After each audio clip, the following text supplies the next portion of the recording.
It's our third day here in Albania, and today would have been a very horrible day for our family, but I give all glory to God for averting the horror. So what happened was I had this event that I was at together with Divine, and Divine was actually disturbing because it was past his sleeping time, so he was very uncomfortable and he was cheeky, he was naughty, he was just all over the place. So I decided to go to a corner, like a place where there were not too many people and where I could make videos. So I was just there recording videos of the event on my phone, and Divine was more or less beside me, but I had put him on another chair. So I got up. I wanted to move forward to get a better view. So I thought it would be wise to barricade him. So I put 4 chairs together, like I put 4 chairs against each other and placed Divine in the middle of those chairs. And I made him watch cartoons on my other phone. So I think I moved about 3 steps ahead of where Divine was sitting. I could still see him, and every now and then I would glance back to see if he was still okay, if he was still seated, if he was still quiet and watching his cartoons. And along the line, I think for a split second, I got carried away by what was happening at the event, and I didn't look back. And when I eventually did, Divine was gone.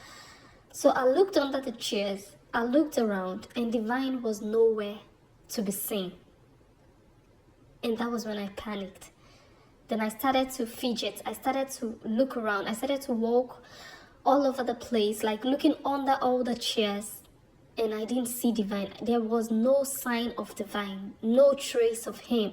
And I was like, God. And then I started to shake from within. My body started to shake. My legs started to shake. My ankles became very weak. I could barely hold myself up.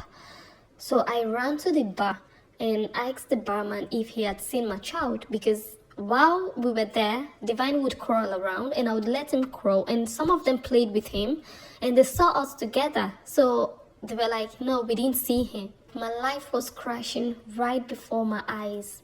So I started to run all over the place, started asking people, started asking guests if they had seen a crawling baby. And most of those people don't even speak English, so they don't even have an idea what I was talking about. I saw a group of people from France and I could just mutter a few words like, mon bébé, vous avez-vous mon bébé?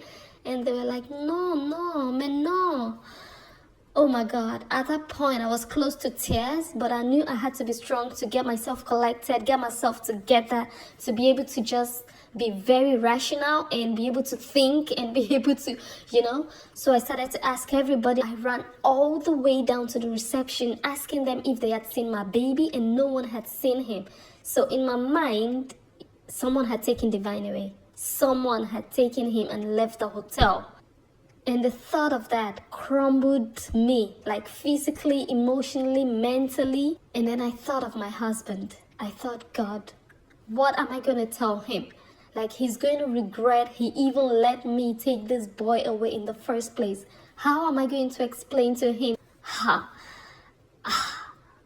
It's just inexplicable what I was feeling, but I knew I had to just remain sane. So I kept asking, I kept running helter-skelter, asking everybody that I came across, like, have you people seen a baby? Have you seen a crawling baby? And we were just running, and other people joined me, and we just went in all directions, looking for Divine. So I was devastated. I was shaking. I was torn apart. I was just like, oh God, please, oh God, please. Because Divine is so small. Someone would just pick him up, drop him in a big bag, and they are gone. And this is Albania. Like, who do I even run to? Who do I talk to? So I went out of the space that I was in. And the next thing, I just saw a woman running down with Divine in her arms. Oh God, that moment. That is just a moment to be grateful for. I still think of that moment, that I see him in that woman's arms, and with a smile on his face, the twinkle in his eyes, the brightness in his eyes. And I looked at him, I looked him straight in the eye, and he had no clue of what he had just put me through. He just had that smirk on his face, as if he was playing peekaboo with me. But I was so grateful. I hugged that woman like I don't think I've ever hugged anyone so tight. So I'm really grateful that nothing happened. I'm really grateful that nobody stole Divine and took him away to another country or ran off with him. I'm so very thankful that I have my baby back. Is it alive?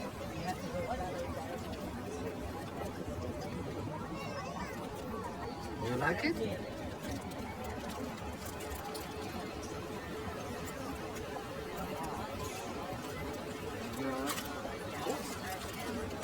Oh.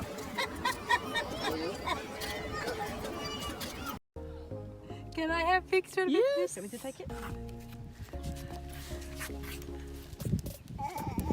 Oh, not love. Let me. Why you don't love me? We are having such an amazing time. Like, you guys, this place is just everything. The hotel is amazing, and guys, it's been very difficult because I'm here with Divine, and you know, I don't only have myself to take care of, but I also have to think of him. My nails are broken and it's really tough. I have this backpack with me, and that's like my, you know, lifeguard. Like, everything that is needed is in there, so it's really not easy traveling with a baby. So if you ever have to travel alone with a toddler, I would suggest you travel with a backpack like this one, where you can just throw in everything you'd be needing all day and you're good to go. And I'm so happy he loves it out here. It's his first time out of the Netherlands, and it's his first time on vacation, and I was really nervous before we left home because I was like, how am I going to manage all by myself with a toddler? Hey, see ya, Papa. Don't touch. That's not for mommy. That's not for mommy. Yeah. He's been a good boy. He's been very, very strong. Sometimes I'm even worried for him, like, how is he holding up? But he's doing quite well. It's 1 a.m. and Divine woke up with a terrible fever. He's been coughing, and I suspect that his entire respiratory system has been infected. Because earlier today we were at the jacuzzi and Divine took a gulp of the water in there. So I think he might have ingested some bacteria. We didn't sleep all night. Divine cried all through. I feel so bad for him. He's so vulnerable right now, and he cannot even tell me what is wrong with him. The last thing you want on vacation is for your baby to get sick. Like, it really sucks. So first thing in the morning, I got some baby paracetamol. So we were on our way back to the room. We stepped into the lift, and the medicine just dropped and broke into pieces. Like, this is my life right now. So